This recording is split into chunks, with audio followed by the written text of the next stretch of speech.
कई रात मैं Ludhiana railway station, Khanna railway station पर सोता रहा हूँ।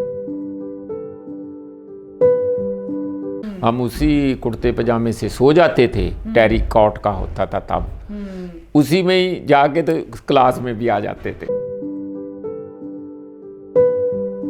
खेतों में ले जाते थे, वहाँ उनकी इंटरव्यू करते थे। सवेरे मैं इंटरव्यू को फेयर करता था। उसके अगले साल पंजाब में लिस्ट ही निकाल दिया हमारा। अच्छा। कि इनको पंजाब में कहीं भी दाखिला नहीं देना है। मेरा ख्याल है कि 1 साल 9 महीने में मैं टोटल 4 या 5 दिन जिम मिस किया हो। नमस्कार, आदाब, सत श्री अकाल। दोस्तों, हम बात कर रहे थे प्रोफेसर मनजीत सिंह की ज़िंदगी की कुछ अनकहे किस्सों के बारे में। प्रोफेसर मनजीत सिंह ने बताया था कि किस तरह से कॉलेज के दिनों में वो जेल गए थे। वहीं से बात शुरू करते हैं। सर, ये बताइए कि जेल गए आप, उस समय आपकी स्थिति क्या थी? डर लग रहा था, इतनी छोटी उम्र और जेल में समा बिताना पड़ेगा? जी, डर लगता तो हमारा वजन कम होता कि पहली बार हमें ज़िंदगी में आराम मिला। क्योंकि आप बाहर रैलियां तो कर नहीं सकते थे, एक्टिविज्म बंद था, क्लास लगाने की, एग्ज़ाम की कोई चिंता नहीं थी। अंदर हमें कुक मिला हुआ था, भले ये भी खतरा था जी। वेदा मुझे नाम भी याद है जी। तो उस हालात में हम तो खुश थे। खुश इसलिए भी थे कि बाहर बड़ी तकड़ी स्टूडेंट मूवमेंट थी, तो उसी वजह से ही उस मूवमेंट के दबाव के नीचे ही हमें बाद में रिहा कर दिया गया था, रिलीज़ कर दिया गया था।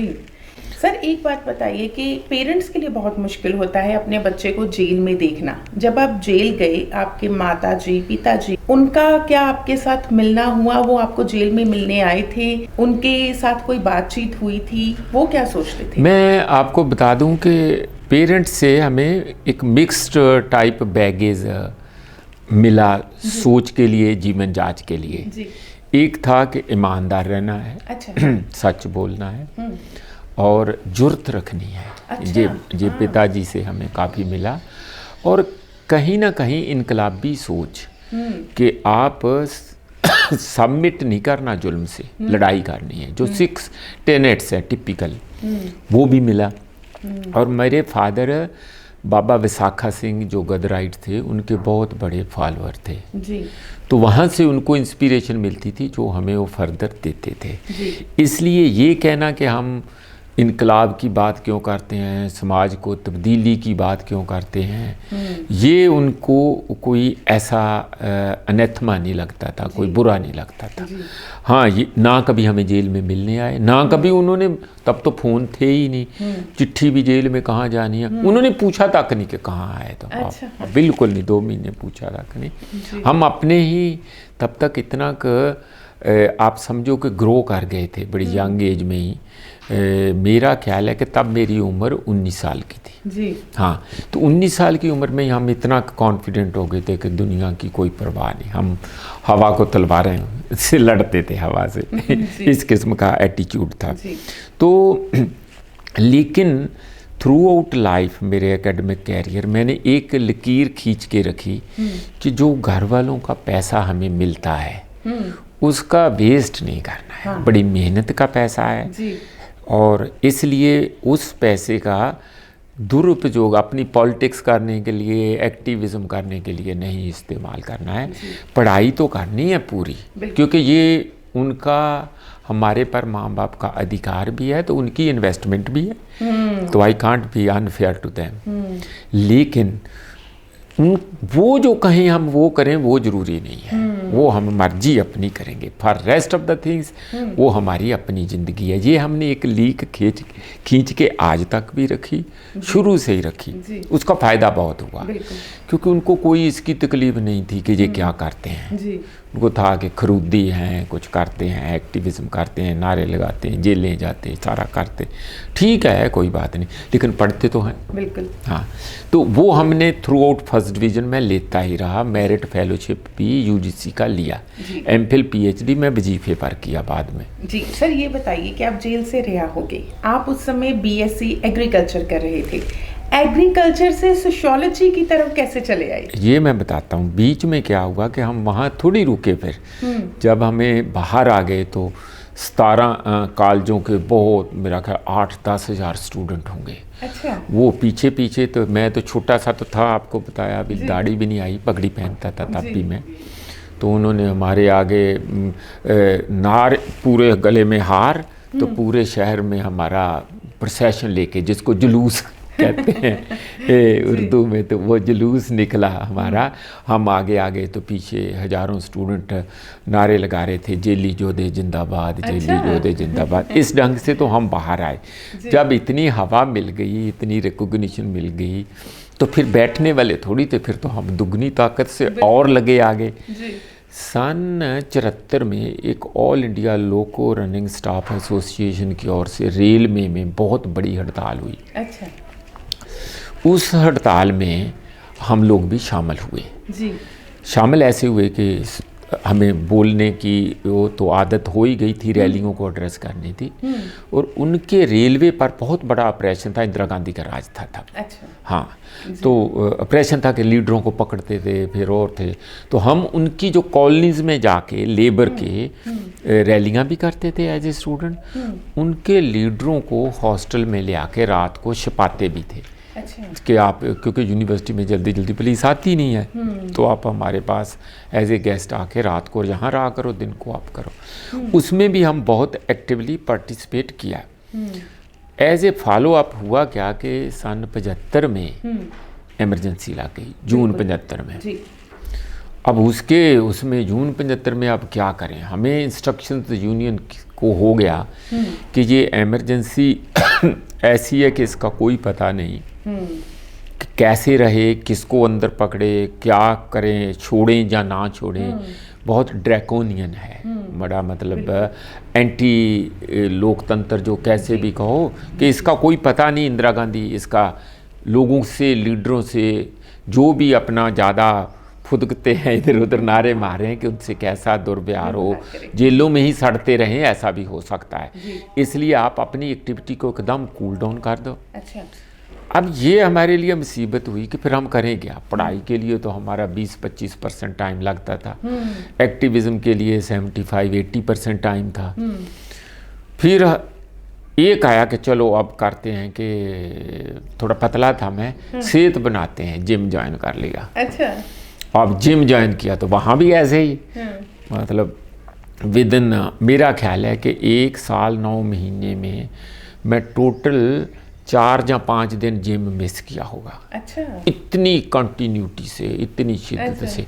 एक तो लोग भी है ना, मैं भी अब तो पहलवान बन गया, यानी मुझे बॉडी बिल्डर कहते थे लोग, हंसते हैं। अभी 1.5 क्विंटल वेट बहुत होता है।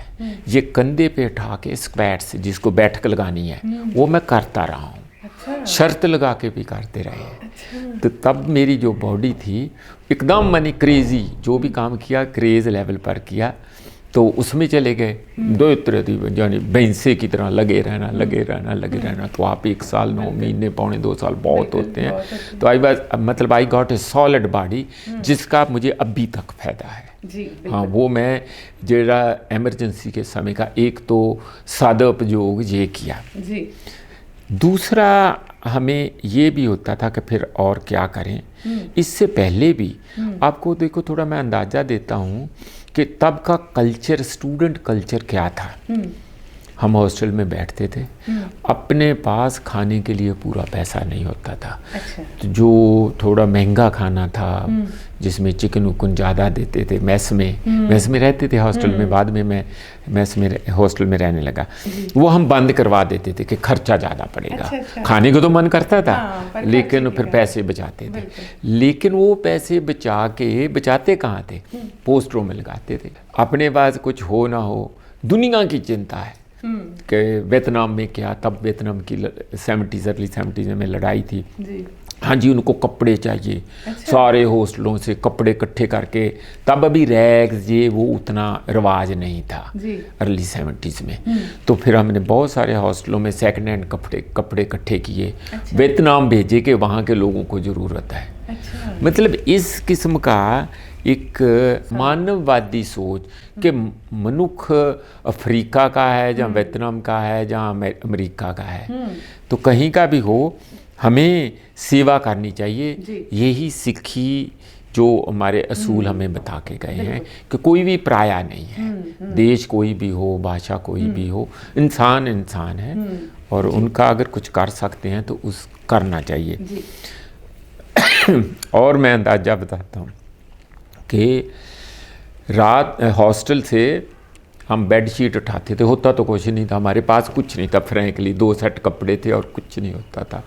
हाँ, 2 बेडशीट उठा के वहाँ लॉन में बैठते थे, डिस्कशन होती थी 6-6 घंटे, 7-7 घंटे, सुबह 4 बजे तक कि इनकलाब देश में कैसे करना है, कौन किसने क्या कहा, रशियन रेवोल्यूशन कैसे आया, कोरियन रेवोल्यूशन, फलाना टमकाना, क्यूबा में चे गेवेरा का क्या रोल था। इस किस्म की बड़ी अर्ली एज में डिस्कशनें चलती थी। फिर सुबह 4 बजे चाय पीते थे जाके, एक नहर है वहाँ PAU के, वहाँ जाके चाय पीते थे 4 बजे और फिर आके सो जाते थे। 7 बजे क्लास होती थी, 2 घंटे सो के क्लास में चले जाते थे। तो मैं आपको थोड़ा मोटा मोटा अंदाज़ा जो वो स्टूडेंट कल्चर था, पढ़ने का, मूवमेंट्स लड़ने का, संजीदापन, ग्लोबल व्यू, ये बहुत अहम भूमिका हमारी पूरी लाइफ में उसने दिया। और उसमें लेफ्ट ओरिएंटेड तो हम तब थे ही as a young student mind, fascinating बहुत था और ग्लोबली था, ये नहीं कि केवल पंजाब के स्टूडेंट का था, सारी दुनिया में यूथ का तब लेफ्ट ओरिएंटेशन था, रेडिकल ओरिएंटेशन था, एक उम्मीद वाला दहाका कह दीजिए। जब इमरजेंसी लग गई तो फिर एक्टिविटी बंद हो गई और तब तक मुझे थोड़ा अंदाज़ा ये जो लेफ्ट है उन पर थोड़ा लगने भी लगा। तो फ्रैंकली मैं by 78 after emergency I was quite disillusioned with the left. By 77 ये हुआ, एक बीच में कई चीज़ें हुई, इमरजेंसी लग गई, मेरी 1 साल डिग्री लेट हुई BSc क्योंकि जेल में था। उन्होंने मुझे पनिश भी किया, बाकियों को नहीं किया, मुझे स्पेसिफिकली मेरा सारा ट्राइमेस्टर ड्रॉप कर दिया कि छोड़ के भाग जाए। हम छोड़ने वाले कहाँ थे। तो BSc 1 साल लेट हो गया, दूसरे साल मेरा ब्लैक लिस्ट में नाम डाल दिया। हाँ, मेरा एग्रोनॉमी यानी एग्रीकल्चरल प्रैक्टिसेस जो है वो मेजर सब्जेक्ट था BSc में, तो मैं MSc में दाखिला लेना था। हाँ, तो वो बड़ा हंसने वाली बात ही समझो कि बताया नहीं मैं घर में कि मुझे दाखिला ही नहीं मिला है। क्योंकि हम काम करना चाहते थे उन दिनों में भी, तो कुछ ना कुछ सोचते पढ़ते रहना चाहते थे। मैं दोबारा जंगल में UP में नहीं जाना चाहता था, तो मैंने उनको नहीं बताया कि हमें दाखिला नहीं मिला, लेकिन इधर 2 महीने यहाँ रहा, वहाँ खाया, उसके साथ कर करा के साल निकाल दिया। उसके अगले साल पंजाब में लिस्ट ही निकाल दिया हमारा कि इनको पंजाब में कहीं भी दाखिला नहीं देना है।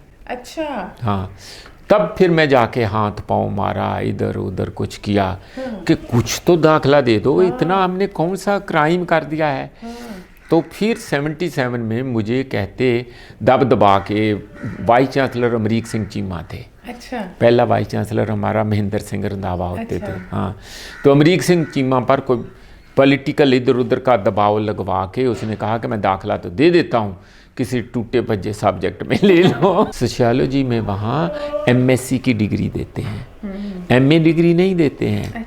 आर्ट्स है ही नहीं, वो साइंस, तो जिसको जो है ही आर्ट्स है उसको साइंस बना दोगे, ऐसे ही फालतू का। टीचर भी हमारे कहना नहीं चाहिए कोई बहुत वैसा नहीं थे, अब तो मेरा ख्याल उनमें कोई भी नहीं बचा होगा, एक आधा शायद बचा होगा।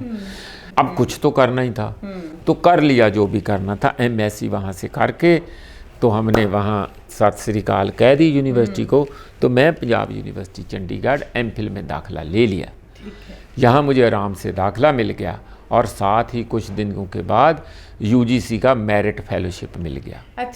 हाँ, कि मेरी मेरिट ठीक थी, नंबर तो मेरे अच्छे ही आते थे। तो तब फिर मैं पीछे नहीं मुड़ के देखा, घर से तब से लेके आज तक मैं 1 पैसा घर से कभी मंगाया नहीं। जी। फिर उसी में 400 रुपया मिलता था फेलोशिप, हमारे लिए बहुत था। 400 में तो हम मतलब सरप्लस ही था, हम बचा के ही रखते थे। हाँ, फिर बाद में 600 हो गया, फिर तो हम अमीर ही बहुत हो गए थे। तो इस ढंग से ये जो एकेडमिक शिफ्ट हुआ मेरा, वो तो आउट ऑफ सर्कमस्टेंसेस एज जिन्हें हमें फोर्स कर दिया, लेकिन मुझे बाद में लगा कि ये बहुत अच्छा ही हुआ जी। सोशियोलॉजी एमए में एमएससी के दौरान पढ़नी थी, वहाँ कोई ख़ास पढ़ाने वाले नहीं थे, कुछ समझ नहीं पड़ा मुझे ख़ास। फिर मैं एमए की सोशियोलॉजी भी आप ही अपने आप को पढ़ाई, एमफिल की भी आप ही पढ़ाई जी। और इसी तरीके से हालात मेरे यानी ऐसे थे कि अंग्रेजी बोलने के हम विरुद्ध थे। अच्छा। वो भी एक रेवोल्यूशनरी मूवमेंट की कंट्रीब्यूशन थी कि अंग्रेज़ों को शहीदियाँ दे दे के इतना हमने बाहर निकला, अब अंग्रेजी नहीं बोलना, जान जाओ लैंग्वेज, लेकिन बोलनी नहीं है, बोलनी पंजाबी है।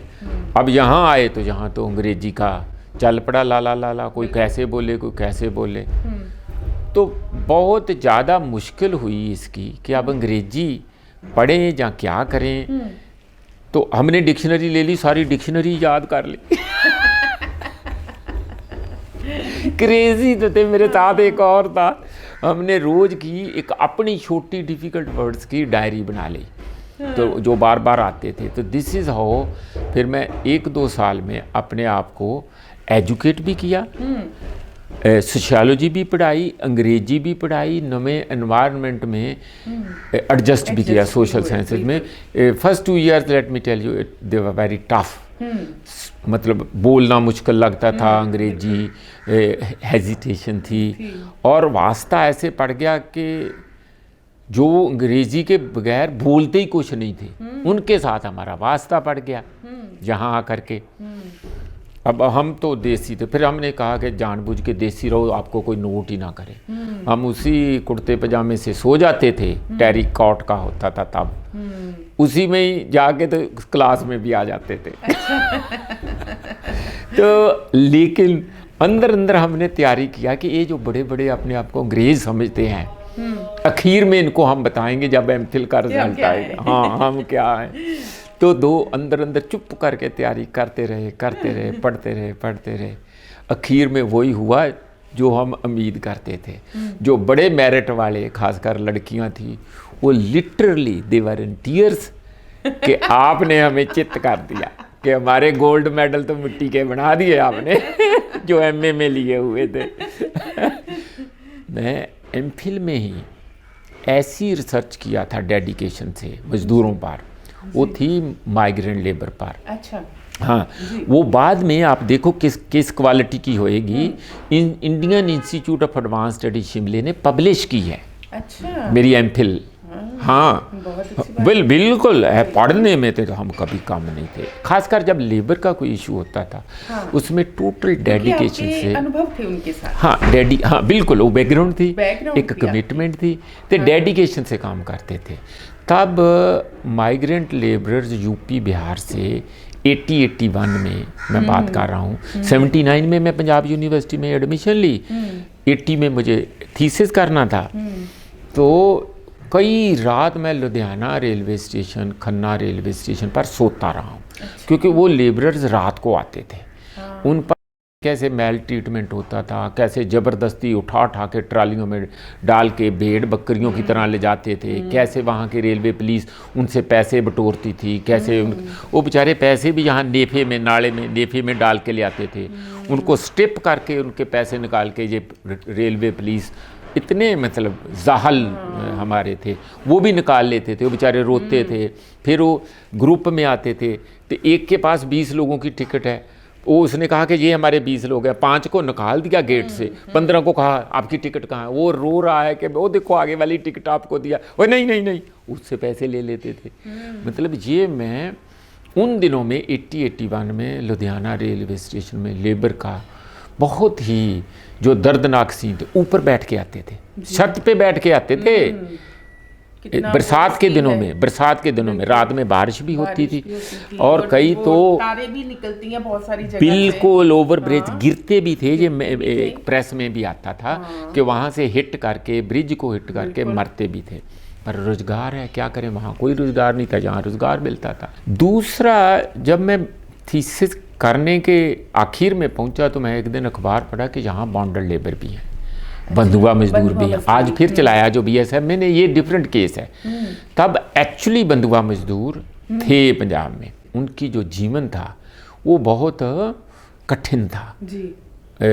हवेली में बंद करके रखते थे, बंद कमरों में रखते थे, कई बार तो रात को बाहर नहीं निकलने देते थे, अंदर ही टिन पीपा होता है पेशाब शूब करने के लिए, अंदर ही रख देते थे।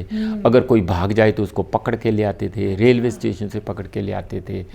मतलब एक किस्म का दुखदाई था। मैं 32-30 केस ऐसे स्टडी किए होशियारपुर के एरिए में, तो उसको फिर मैं लिखा भी उसी MPhil के थीसिस में। नेपाल के बॉर्डर पर है हमारा फार्म, वहाँ से एक कैमरा खरीदा, अच्छा। फ्लैश खरीदी, अच्छा।